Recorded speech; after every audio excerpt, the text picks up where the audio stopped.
Hello, and welcome to Redeeming the Time podcast with your host, Eric Escamilla.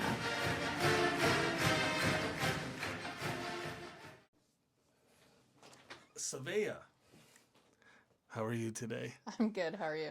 All right, good. Let me see. It's Savea Villalobos. Yep. All right. Thank you for coming out today. I really appreciate you being here, sharing your story. Where are you originally from? I was born in Green Bay, Wisconsin, but I lived in Minnesota for a long time up until I believe I was about 5 or 6, and then I moved down here to Lincoln. So, are you a Green Bay Packer fan, Minnesota Viking fan, Um, Gopher fan? I do like the Gophers, but I'm an Iowa Hawkeyes fan till I die. Okay. But I'm also a Atlanta Falcons fan, and then Ah, Minnesota kind of is always going to be like second in my heart. But hey, there's a first for everything. yep. That's cool. Atlanta Falcons, man, I haven't met many people, especially in Nebraska. That's Yeah. cool. Nice, nice. And so, what made you move to Nebraska? My parents at the time when they were still together, we moved down here because they both helped to open up the North Home Depot. So Okay. that was originally why we moved here. So you were what age at that time? I believe 5 or 6. Okay. So then you're high school, middle school, high Um, school here in Lincoln. yep, I went to middle school and high school here in Lincoln and elementary. So. Okay. Okay. Well, tell me a little bit about your family growing up. Um, when we lived in Minnesota, all my family lived there. My oma, my opa, my aunt, my uncle, both my uncles, my sister. And then we moved down here and my parents divorced, and I want to say when I was in third or fourth grade. So then me and my sister would go every other week to to the parents' house, things like that. So yeah, otherwise it's always been me, my sister. I do have a half brother, but I haven't really seen him since he turned 21. So, So, what age were you when they divorced? um, third or fourth grade, I want to say I was like 10 or 11, Mm-hmm. possibly. What, Well, maybe younger than that, maybe 8. 8? Yeah. When divorce happened, and of course I'm divorced, Mhm. and so I've always kind of been curious of this. What, what was, what did that look like for you? Um, it was a different experience, definitely. But at the end of the day, like my parents still both like loved me and my sister, so I guess like for me it was just like it would just be different because at first I mean we were really young, so like it'd be like we didn't go days without seeing like our dad or our mom, and Mm, then we would end up going days without seeing them. So it was like an adjustment period is what I'd call it, but it was still I guess in now that I'm older I see it more as like it's good that it happened. Like mm. it was more of a happy thing for it to happen than it to stay the way it stayed. So then there was some drama Oh per yeah. se. And so you were 8. So then before that, when this kind of stuff was going on, you sensed it, seen it, or knew it wasn't. Yeah. And so that, yeah, so it made that transition more comfortable, maybe. Yeah, And it that, did. It was just weird going back and forth, like every other week going to my dad or going to my mom. So it was a different thing, but it took a little bit of time to get used to, but it wasn't like the end of the world, I yeah. guess, is what I'd call it. And that probably comes from good parenting, like you said, Yes. where, dad's obviously still loves you, mom still loves you, and Mm-hmm. they, it sounded like they tried to keep the healing for the kids the best they could in Yeah. their bad situation. Mm-hmm. And so then, how was the back and forth type of a thing? It was, I mean, it kind of get, it, it kind of got like, it would get, uh, sometimes it'd be good, sometimes it'd be bad, sometimes it'd be like, oh, like, every kid wants to rebel against a parent. So sometimes it'd be like, well, the other parent will let me do that, or like, Yeah. I'll just go over to the other parent, but otherwise, like, it was okay. Like, I guess I didn't really see like a bug in it, or like I didn't see an issue with it. So mom and dad are obviously still in the picture as far as Yep. their. Yep, my dad lives in Minnesota actually now, Okay. so. Okay.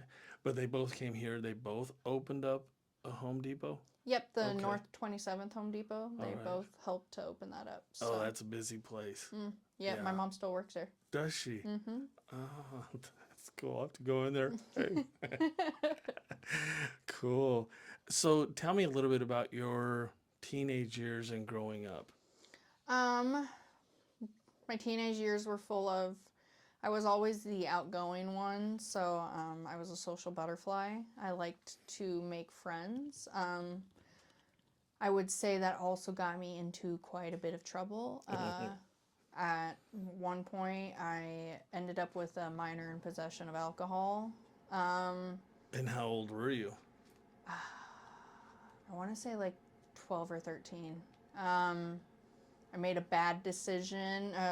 Me being such a social butterfly led me to making bad decisions on friends, honestly.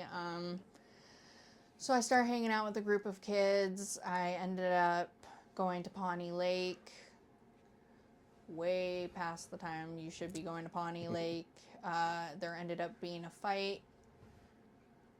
The sheriff's department showed up and the park rangers, and some of us got in trouble, the others ran, but I'm not a runner. I waddle, so I ended up getting a minor in possession of alcohol.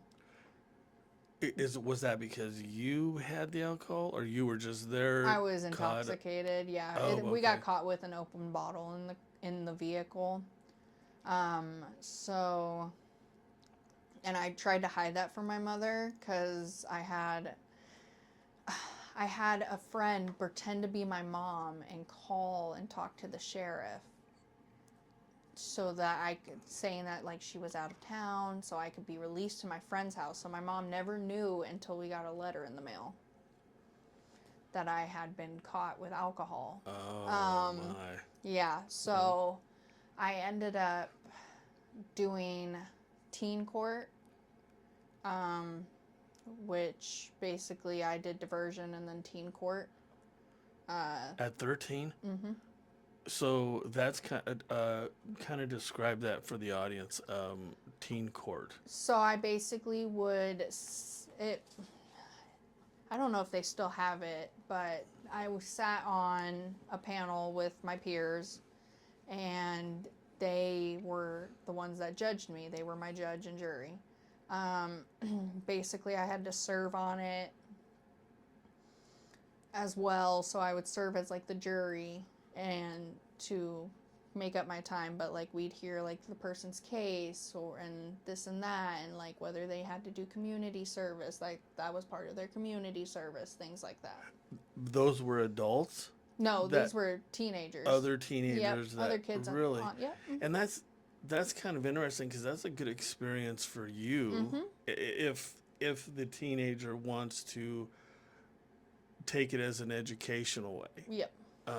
And I guess in some way, shape, or form, kind of judge the situation to what they think the outcome would be best for that. That's interesting. I didn't realize well, like you said, I don't know if they still do that or not. Yeah, I don't know if they still do, but yeah, it used to be held in like an office building, like right off North 48th, and like in between Vine and R Street.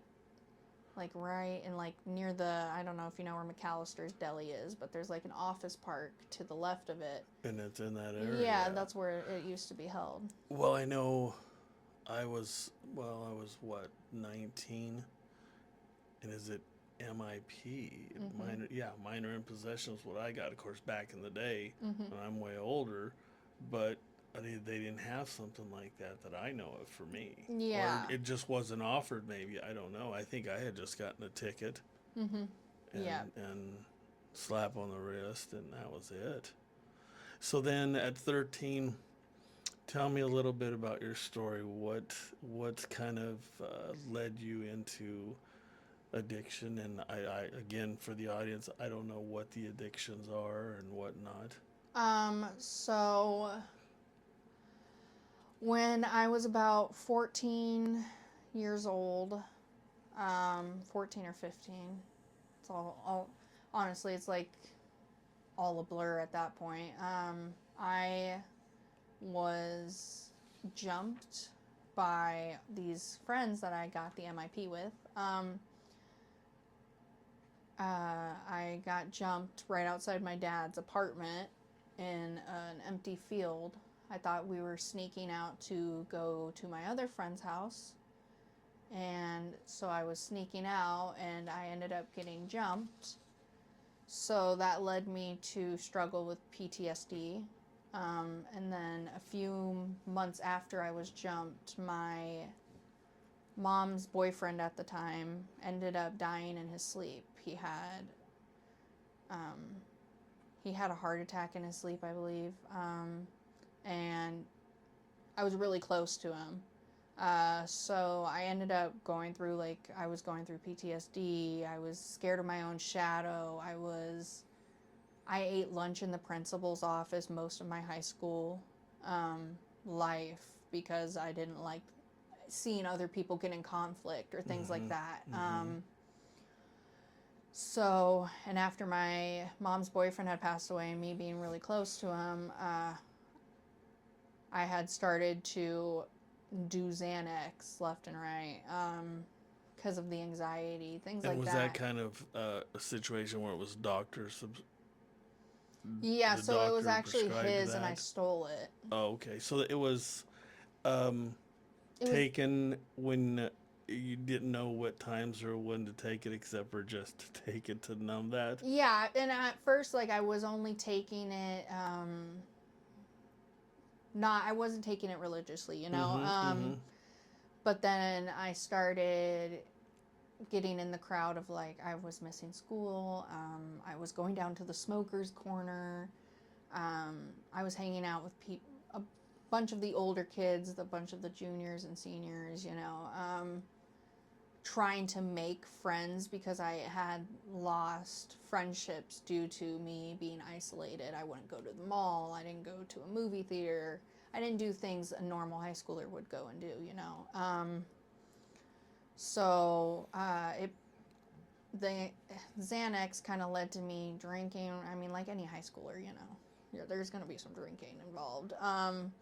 But I mean, like I was doing lines of Xanax in a car in a McDonald's parking lot. So like then those were the moments like I knew it was a problem. Uh, Not to interrupt you, but Xanax does what? it's That's not the drug that keeps you real focused. no, it's more like it's an anxiety medication. So it's like it's a downer. So it kind of calms Mm-hmm. the emotions or calms everything. And then back to the passing of your stepfather, was there any explanation from your parents, like death, about it, what it is, to where these emotions that you had, was anything answered for you per se? I mean, I had known about deaths beforehand. One of my babysitters, when my parents were still together, had passed away, and then her husband had passed away a few weeks later, and we all lived in the same neighborhood in the same cul-de-sac. So like I knew about death. It wasn't anything like I guess brand spanking new to me. Okay. But I would say probably when I look back at it, I would say the timing with me being jumped and I didn't want to make anyone else upset. Like I always wanted other people to be happy. So Yeah. like I was really good at bottling up my emotions until they would explode or until I would explode. And that just became like a sort of normal. And so, I mean, my mom at the time was hurting, things like that. So, like, you don't want, Yeah. I didn't want my mom to feel like something, like, I didn't want her to be upset that I was upset, you know? So the Xanax kind of calmed all that down. Oh, yeah. And I guess friends jumping friends, I mean, maybe that's more common than not. Back then, if someone didn't like somebody, they meet in the parking lot, meet at the park. They'd get in fights, whatever. Mm-hmm. Did you know why you had gotten Um, jumped? I got jumped because I wouldn't date Excuse me. somebody and I was talking to somebody else. Or you were jumped by male or females? So there were male and females there. Um, they recorded me being jumped. There were 10 people there altogether, but the 3 girls did most of the jumping. The boys were there watching and laughing, and some of the guys who were my guy friends actually were the ones that had set me up. So they ended up dragging me by my hair into a field. I had really long hair at the time. My hair was matted from the grass and stuff like that. And I believe like the video lasted quite a bit. And then Really? someone heard me outside, and they basically had like threatened to call the cops, things like that. And then as soon as like the cops were showing up, they were gone, of course. But like I did a pretty good job of staying in the fetal position. But I mean, when I had That many left, people. yeah, there were a lot of people that were trying to message me on Facebook in my message requests and asking me like, how are you gonna let yourself get jumped, blah blah blah blah blah. And I was like, you know what, it was one on X amount of people, like, right. what was the smarter decision here? So, and like I had just started high school, so there were a lot of people that had seen that video before the cops had ever gotten it taken down. And then they were the 3 girls ended up being charged. They took the blame for the boys basically that were involved, and they were the only 3 to get charged, even though they were all over the age of 18 or things like that. Older. Yep. And so, and then the state of Nebraska accidentally, one day they called my mom and they said they accidentally let these girls off of probation without them completing anything. But one of the girls had felt so bad about the situation, she had actually left like one of her, I don't know what they call it, but when you owe someone for something, like she had left a check on my door with a note for my hospital bills and things like that. Really? Yeah. So maybe like the divorce, then you get jumped, then the passing of your stepdad, then kind of the Xanax. Where did you kind of go from the Xanax? After the Xanax, actually, I stayed clean for a long time. And what age were you then? Still 13, 14? Or? Like 15, I would say. So, like, at age 15, from, like, age 15 to, like, age 19, I was doing really good. I stayed really, like, I graduated high school. I did all those things. I was working all the time. And then I would say, like, and I'm not gonna lie, I still smoked weed, like, but weed to me wasn't an issue in the picture. So as time goes on, I graduate high school, what have you not. I ended up being caught in a house raid at the age of 19. Wrong place, wrong time. Yeah, literally, actually, the wrong place, wrong time. But I basically was actually, like, I went to the doctor that day, and I had the doctor's note in my back pocket when we got arrested. I had been hit by a drunk driver a few months before, and was in an arm cast from my hand because my hand ended up in a car vent, things like that. But I had the flu when I got arrested in the house raid, and basically I went there to buy weed, and then I was hanging out with the girlfriend of the girlfriend slash owner, co-owner of the house. And her and I had left Walmart because we went and got soup, toothbrush, whatever. We were going to watch Disney movies. And we actually had drove by the unmarked police cars. Like, we followed them a few blocks away from her house. And we didn't think anything of it until we went downstairs to show the guys, or tell the guys about the fact that we had seen the unmarked cars and that they were down the street, like a whole being followed by police cars. So, then the next thing you know, they had like a security system that if someone opened the door or a window, it would say like front door open, back door open. Well, all of a sudden it kept going on repeat, that the front door was open because they had literally broken open the door and you could see the flashlights coming down the stairs. And I was like, it's a wrap. Like, and oh, man. Yeah, it was, I ended up being charged for, there were guns underneath the couch, and there was a rolled up dollar bill and cocaine. Yeah. So I ended up getting charged with possession of a controlled substance. That ended up being dropped, though, to a possession of marijuana. Because they couldn't probably pinpoint it was yeah, you. And because you just were a because visitor to the house. their thing was that I was in proximity to it. But I mean, it went all over the news, and of course, you know how that goes. So everyone like assumed like I had done that, but for me back then, it was the newspaper. Oh yeah, like of course, like, you know, I was plastered all over the news. My mug shot was all over the news, and Facebook just tracked that, you know. So it was it was embarrassing, but it was also like, at the same time, like, if you weren't there, you don't know it. But yeah, but yeah, I ended up. My lawyer was like, you know, like, draw me a picture of where you were, and I'm like, I was here. This is where they found said thing. Like, I wasn't even at the house. Like, you can go back on Walmart cameras and see that we had just left and gotten back to the house. And so I ended up it got dropped down to a possession of marijuana. So then I did a diversion for that. So the court systems kind of knew who you were. Yeah. A little bit, yeah. There's Savea. Yeah. Yeah, that was my first time actually, like, going to jail, though. At 19? Mm-hmm. Yep. How long did you have to go to jail? I want to say we were there until the following day. Because then, you know, my mom brought my sister and they picked me up. So was that enough for a scare straight or not enough?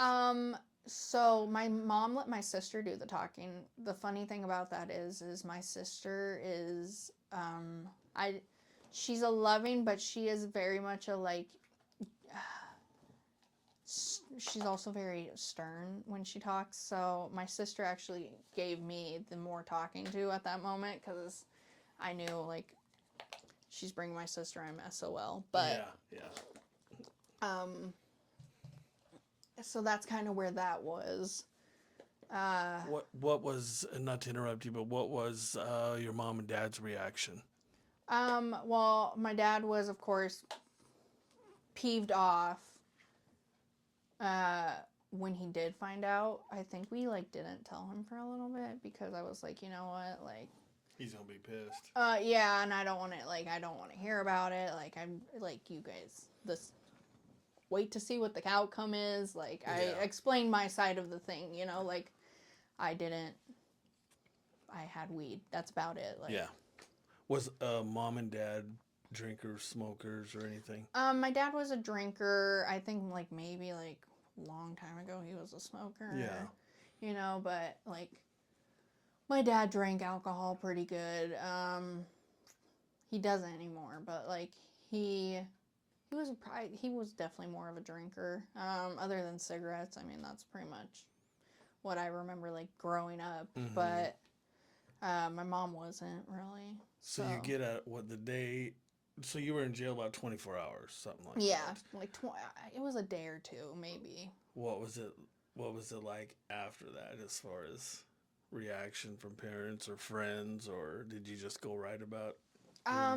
It was really embarrassing, I believe, for me, just because like people like didn't, like I said, didn't know the whole story. You didn't know. You're just so quick to judge. Yeah. And you get a possession of controlled substance, and it's like, and that's what the newspaper, or that's what the news outlets will put out, and then it's like immediately people's brains were like, oh my god, She's like, a dealer. yeah, like you're a drug addict, like these things. So like it was a really bad labeling. And now everything on Facebook, they'll put the mugshot. Mm-hmm. All Yeah, that. and I don't know it's if they did that. they then, did. But they did. Yep. Oh. Yeah, so it actually was like the news story of my mugshot with the 8 or 9 people that were arrested with me. So did they actually pinpoint the dealer per se of all the other stuff? Well, that there was was the owner of the house took the charge for everyone. Oh. Took the charges for everyone just because like they were the owner of the house, which I really commend that person for doing that. But yeah, so I mean, that was pretty much like one of the things, but otherwise, yeah, we all just got charged our own way. So did things at 19, and I know we don't ask ladies their age, but I'm just saying like 19 till now, or how long you been sober? I'm actually getting ready for my 2 years in October. Okay, congratulations. Well, 2 you. years, that's awesome. Mm-hmm. A lot of growth in 2 years. Oh yeah, 100%. And so 2 years ago you're sober. Between 19 and that age, what were things like? They were good. Again, I was working, doing things like that. And then I ended up making the wrong friends again, which is like the main thing in my story. Like I would try to find, I was such a friendly person and I wanted people to like me so much that I tried to find friends in the wrong way. So then I actually ended up smoking meth for my first time. And, I did it on and off. Like, honestly, like, it wasn't like, I would do it maybe once, and then I probably wouldn't do it for, like, months on months. I was more of, like, I guess I would call it, like, a social smoker at that point. What did it do for you? Honestly, I don't know really what it did. Like, now that I think about it, I don't really know what it really did for me other than, like, I guess, like, it kept me up long enough for me to hang out with all my friends. Like... Hours. Yeah, days. And hours. But otherwise, like, it didn't really do anything for me. It was more like... I feel like I didn't live my high school life, like a high schooler would. I grew up really fast after I was jumped, and I believe that set me to... I think divorce does that myself for kids. Right. I mean, it did my kids. Right. Because you don't have that guidance per se. Mm-hmm. And, I've got kids. Mm-hmm. And I think that's what I noticed. But I've never asked them what the divorce actually did. I will over time.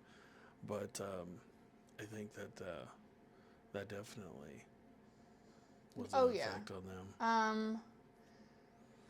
See, and that's like, for me, I don't pinpoint it on the divorce at all because like my mom was a good single mom, she did the best. She worked all the time, but she not only was a hard ass, she wanted me and my sister to do better for ourselves, do stuff that they didn't get to do for them. And she was really supportive and loving throughout it all. My dad, I think it was hard with my dad just because my dad, his family, the way his family is, so he was more on like the stricter, like not the strict, but like pride. You would get you would get lectured, and like it wouldn't feel so much like an lecture to me. Like I'd feel like, man, like you're being an a-hole. Like I don't want to talk to you right now. Things like it was very hard to know like the difference. But at the same time, like he was also a single dad. He was working all the time. Making sure him and my mom made sure that, you know, me and my sister had whatever we needed. And not a lot of kids look at it positive like you are. Yeah. And that's why I ask, you know, the audience is probably, you know, interested in that, because divorce can be tragedy for some kids. Yeah. And they're either going to pick mom, or they're going to pick dad, or they're just going to straight up rebel. And you're rebellious, you know, it didn't last that long, rebelliousness per se, because it seems like I said, you picked out the positive in mom, you picked out the positive in dad. Dad was a little tougher. And sometimes I wonder if that's culture, because of my background, right? And I kind of got the same reaction. Yeah. The sensitive mom, loving, caring, plus she works hard, and she's, you know, and then dad's just like, what happened? Right. What, you know? Yeah, and like at the time, so like I'd say like after I was jumped, I actually moved out of my dad's house. Like I stopped going over there for a while, because when I went to the hospital, they had called my mom. My mom had shown up, and my dad was more worried about an electronic device that I had, a tablet.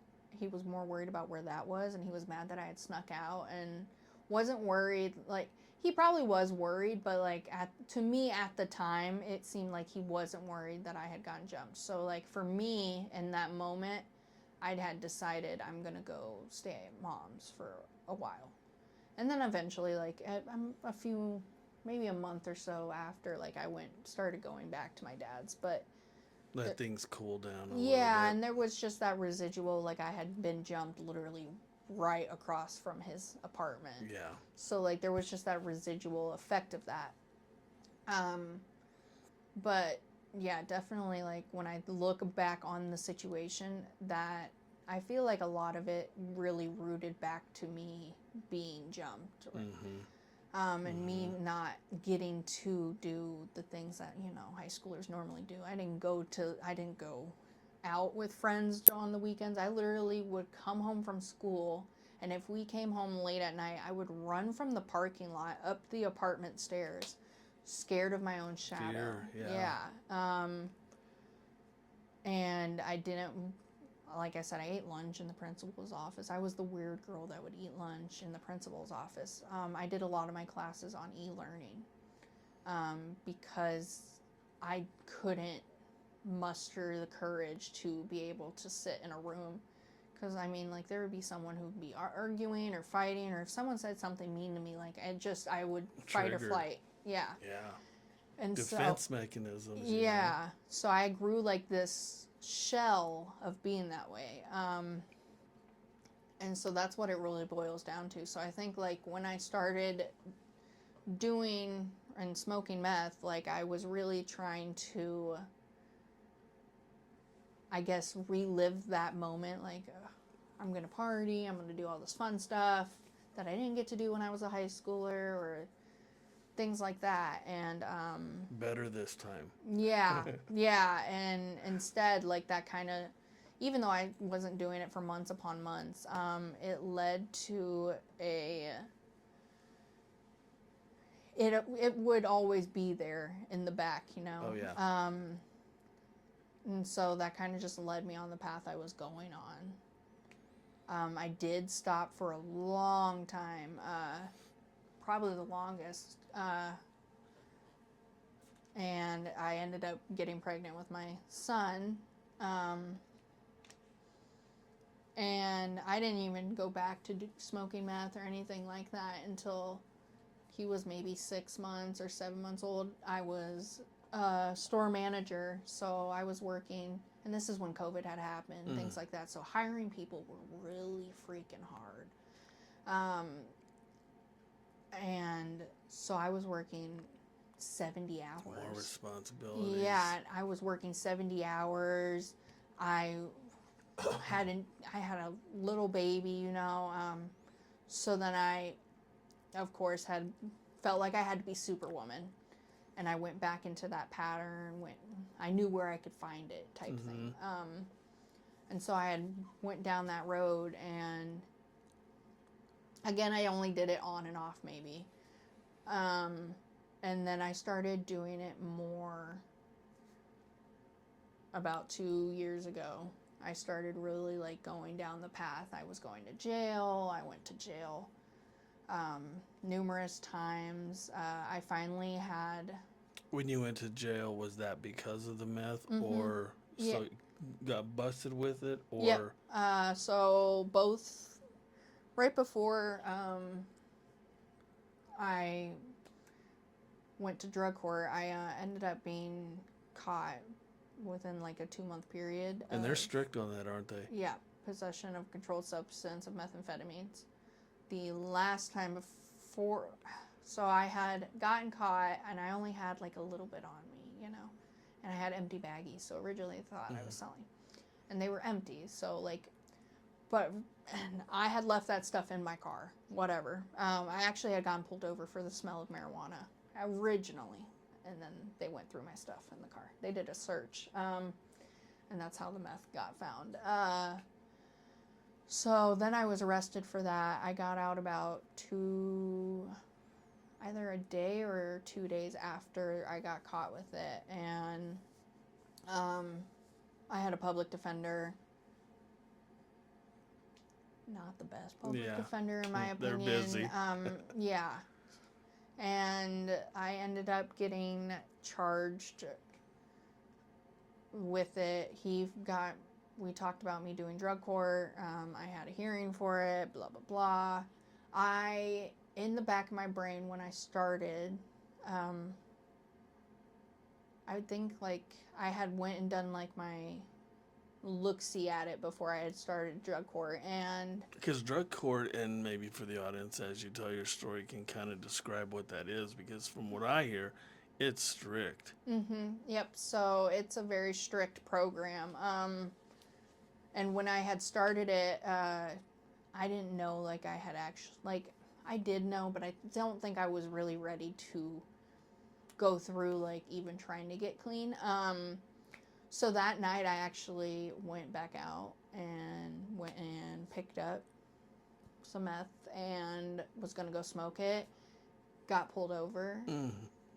And they had known that I had obviously just been pulled over not that long ago. And so they searched my car and I got arrested again.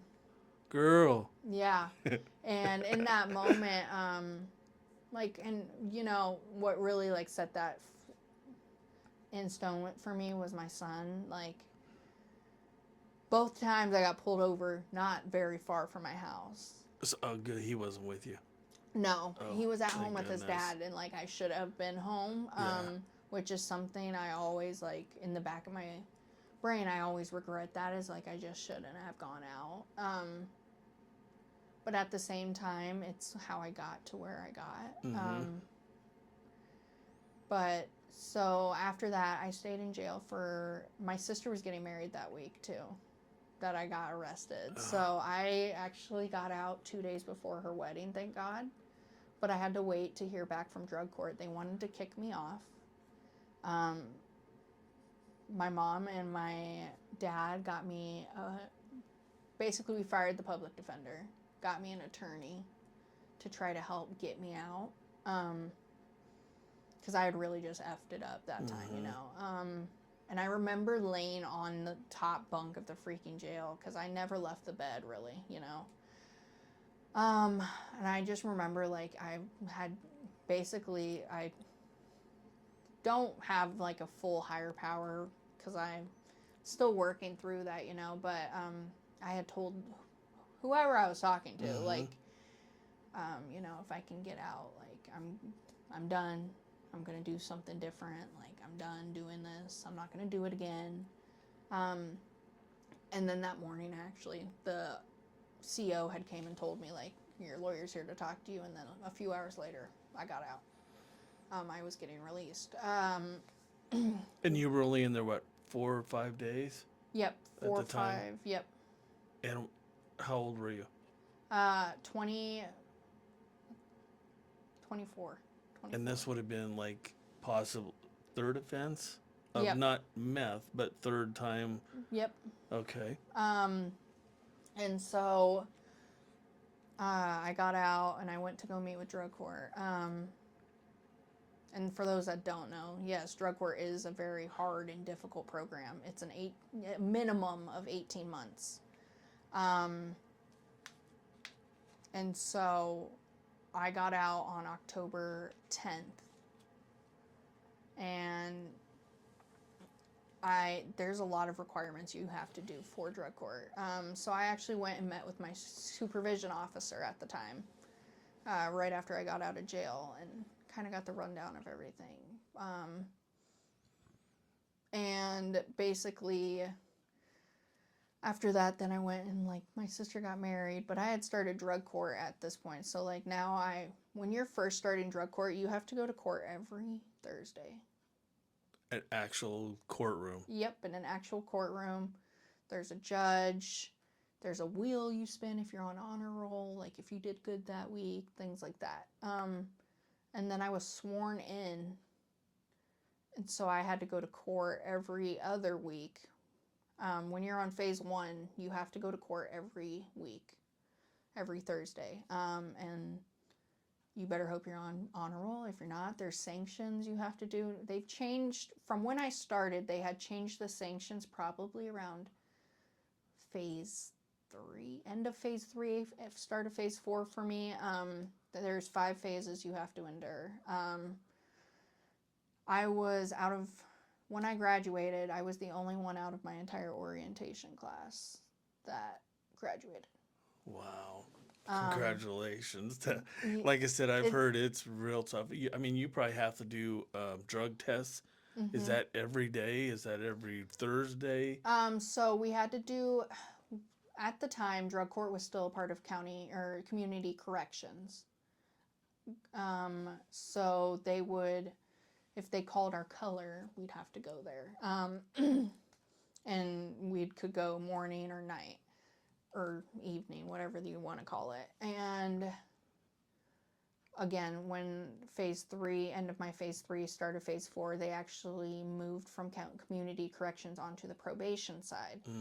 So then we were getting called at least 2 to 3 times a week.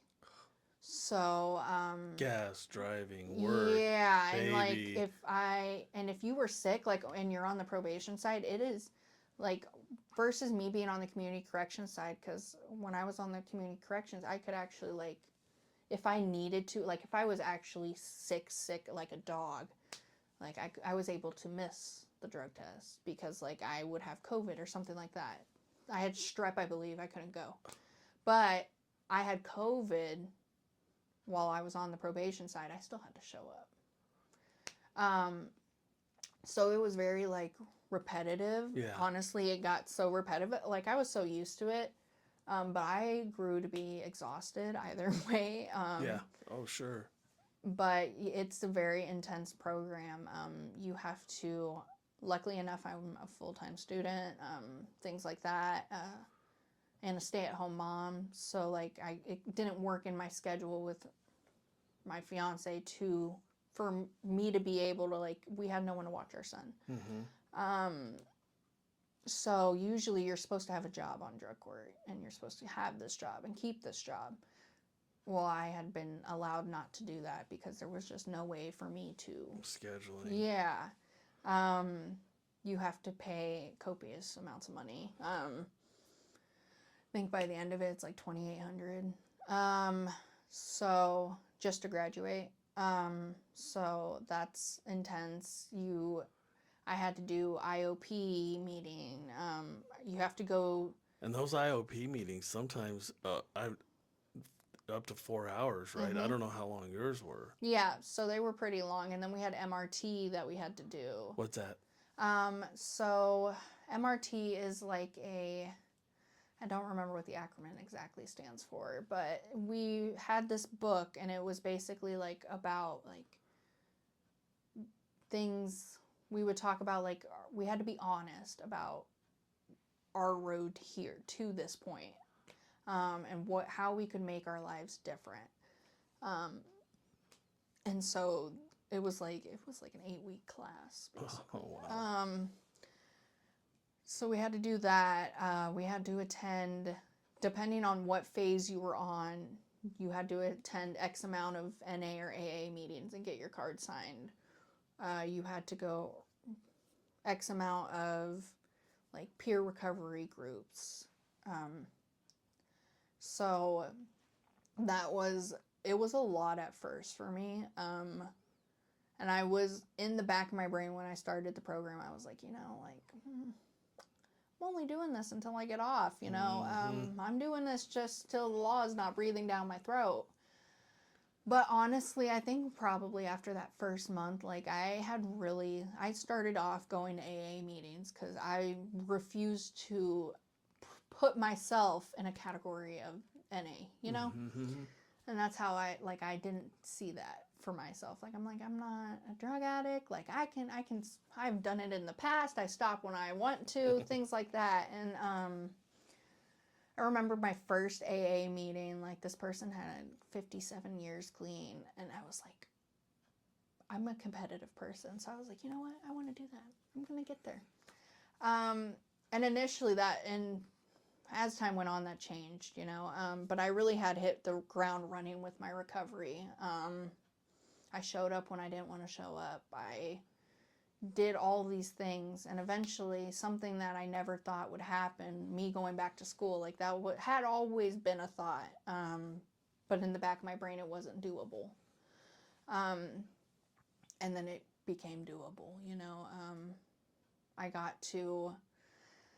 I decided what I wanted to do, and that was to help other people that had PTSD or that went through substance use. And like, I wasn't perfect. There were times where I got in trouble or I got sanctions, things like that.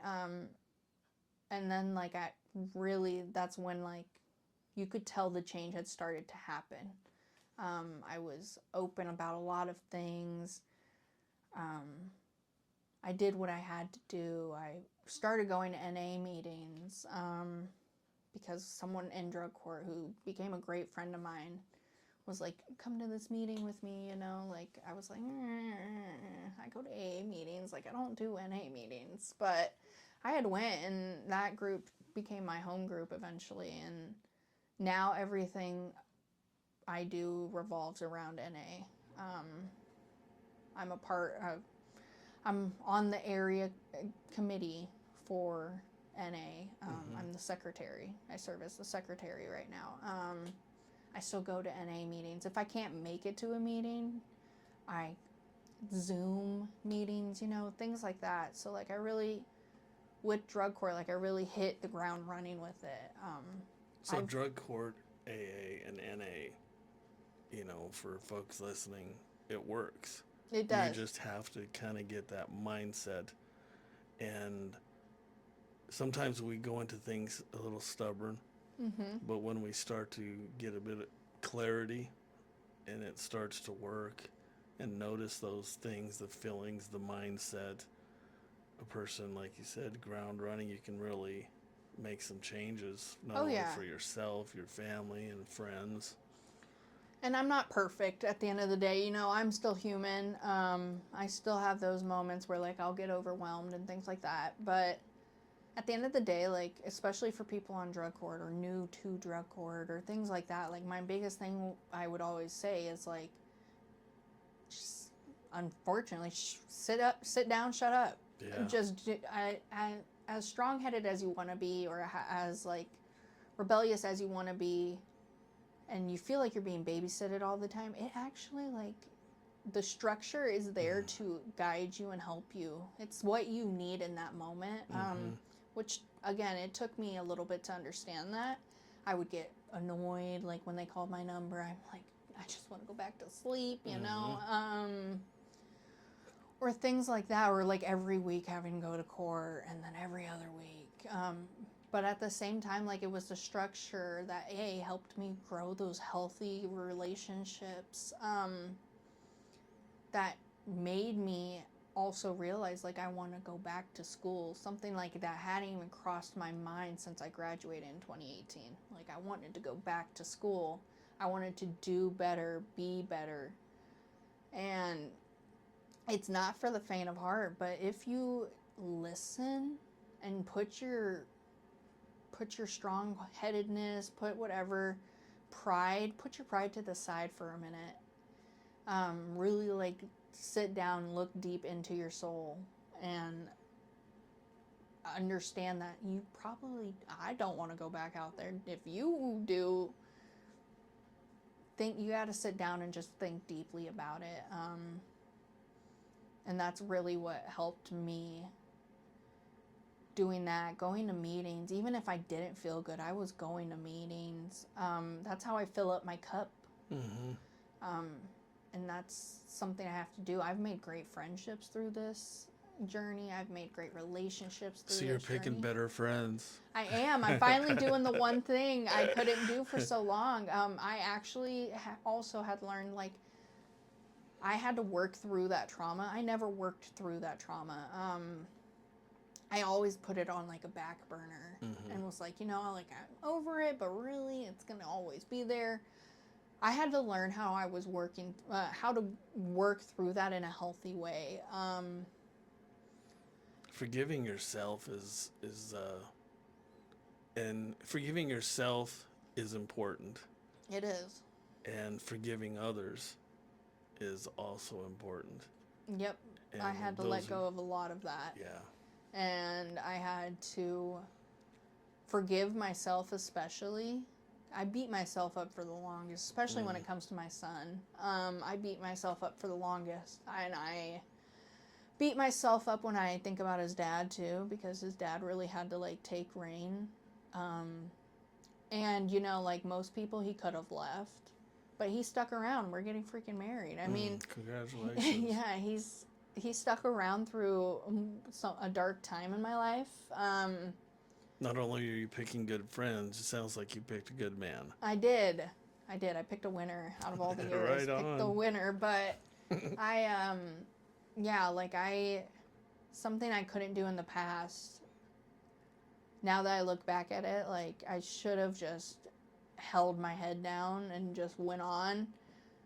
But I feel like it's kind of like, like tattoos or scars. I always say, like, that's what makes me at the end of the day. Yeah. And, like, this journey made me at the end of the day. I've done incredible things with drug court. I got to go talk to a bunch of students at SCC for the Chemical Dependency Week. Oh, nice. And explain my story with them. And I go to SCC, so that was a big thing, because I was like, sometimes I don't like people knowing, like, I don't want to be judged, because usually when people hear, like, you were on drug court, or you go to NA, like, you're just a drug addict, you get stereotyped very quickly. But think about those people that are going through something, and there you are. Yep, exactly. And, like, that was something, like, when I first started the journey, I was like, you know what, nobody needs to know, I'm hush-hush, but as time went on, I wanted people to understand that. And what it is sometimes is, I've learned, especially with this podcast, is it's growth. And sharing our story is more powerful than not. And the amount of people that it helps. Yeah, tremendously. And, like, I've had people tell me in NA meetings, like, oh, your story, like, resonated with me, or things like that. And, like, I wanted to be able, because, like, I know there's people that, I was a kid who didn't understand PTSD. I didn't know how to handle it.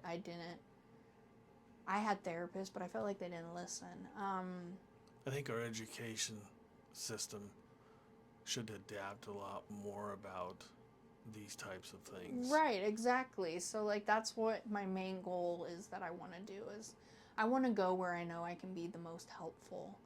And me going to school for what I'm going to school for and things like that, like, I know I can and living the lived experience I have, like, I know I can help make a change. It might take some time to make that change, but it's gonna happen. I've learned that there's nobody that doesn't have a story, and on their way to success or working up to being a better person, has not gone through pain or trauma and a lot of different things that have been struggles in their life. I don't know any major successful person that hasn't had that. Yeah. And so, sharing your story on a podcast is always another way of helping people to get your story. And so what I want to get to is the good stuff. And that is now. It sounds like, one, I seen you on TV. And I had scheduled you. We've talked for several months, it seems like. And I'm watching, I think it was on Facebook, I seen it. And I'm like, hold on a minute. I ran over to the studio and I was like, this is the same person, the same name. I had never seen you.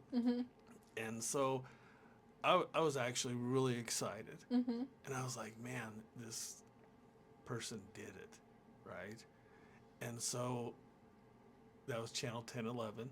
And so now kind of what are our stories could last hours, right? And I think we all kind of have a good picture. But what is it today forward that are your goals, what you're doing? How is your boy? How does mom and dad look at this situation now? I would say my entire family showed up when I graduated. So they're proud of me. There's always going to be that worry, that I'm going to go back or go. But I'm very strong forward in my recovery. I cut out the people, places, things. And I refuse to let that back into my life. I'm doing so good. Never in in any of my school careers have I ever had a good 4.0 GPA, and that's all I've been getting while I'm in college. So that's insane. Sober, smart, mother, getting married. Yeah, I'm all of the things. My son's doing good. He's probably what, 2? 4. He's about to turn 4 in September. Oh, wow. He was 2 when it happened. Active. So yeah, he's very active.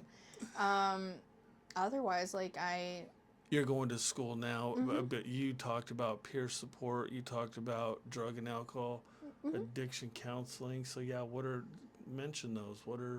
Yep. So I'm dually enrolled in SCC. I'm getting my human services degree, and right now I'm getting my peer support certification. And after I get my peer support certification, I'm also going to try to get my alcohol and drug counseling degree, certification for that. And that's pretty much what, I want to be able just to give back what was given to me. That's a big thing we always talk about in it, NA and things like that, the newcomer is only as good as what we give. And that's something I want to do, is give back what was given to me. There were so many stories I heard, so many people I met, and along my journey that really impacted me. And had I not, this judge was proud of you. Yeah. I don't know, what was his name, the one I seen on TV with you? Judge Post. Judge Post, okay. Yep. He was there when he was always been there from the jump. But yeah, there were a lot of people on the drug court team that were proud of me and things like that, which meant a lot. But I also all the people, I had people that had graduated drug court in the past that showed up for graduation because they were proud of me and things like that, and those people also impacted my journey. And so at the end of the day, I walked away with a lot of experience. Who knows, I might come back and help drug court someday, give back what was given to me, because I am a firm believer. I was, oddly enough, I know I said before I was in a wrong place, wrong time, but this time I was in a right place, right time. The right time. And that's, And some of these things that you will accomplish weren't necessarily your dreams, but it's that walk of life that has led you to helping people Yes. and doing what you're doing, and that's pretty powerful. And I think for me, what's important is so many ideas and thoughts come into what I'd like to do, but if I stay in my lane and helping people and doing the best I can like that, that really brings rewards and this bigger picture of what you're trying to do. Yeah, that's excellent. Congratulations. Thank you. So the wedding is when, and am I invited? It's on October 23rd, so we're getting married around Halloween because that's my favorite holiday. Okay. So it's going to have a little Halloween theme? No, it's actually Disney themed. Oh, okay. I'm a big Disney nerd, Well, especially having a 3-year-old. Yeah, and then it sounds like that was something you liked to do even when in your teenage years, because you were saying you were going to go watch Disney with your friend or something like that. Yeah. I've always been like a good like music person or like a Disney movie person. So that's just something I love. And I have a 3-year-old, so like he loves anything Disney. Like we watch a lot of Disney movies together, so I knew like it would be something he'd like too. Oh, that's it. Yeah, and let him be part of that beautiful picture. And sometimes I think about it. I think that we should always be curious about ourselves, and I think that definitely gives us a little bit more perspective, open mind to who we really are. Excuse me.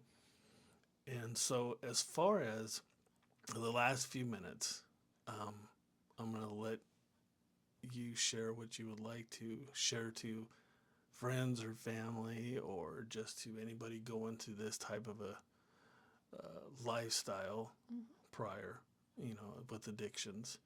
And addictions are of all sort. It's not just drugs and alcohol, or it's many things. But I'm going to let you say what you'd like to say to. Okay. A big thing I would say is even if you have like the slightest glimpse in your brain that, or thinking even a little bit about like that you're tired of living this life, or that you want to do better or get better, and you believe that, or you have other people telling you can't do it, at the end of the day, go to a meeting.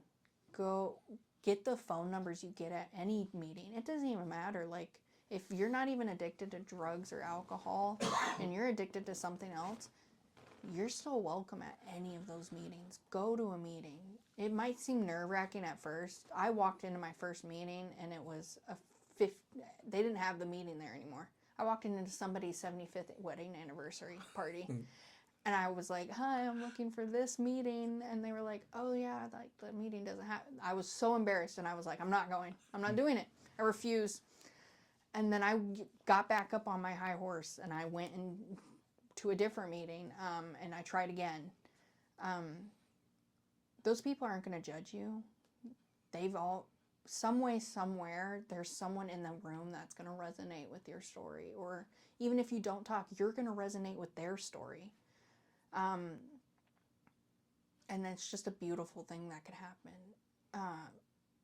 And you can talk to someone after the meeting. You can, if you're nervous or scared, like, don't be. It seems daunting, but that's the first step you got to take and just, no matter what anyone else says, you got to do it for you. You can't do it for anybody else.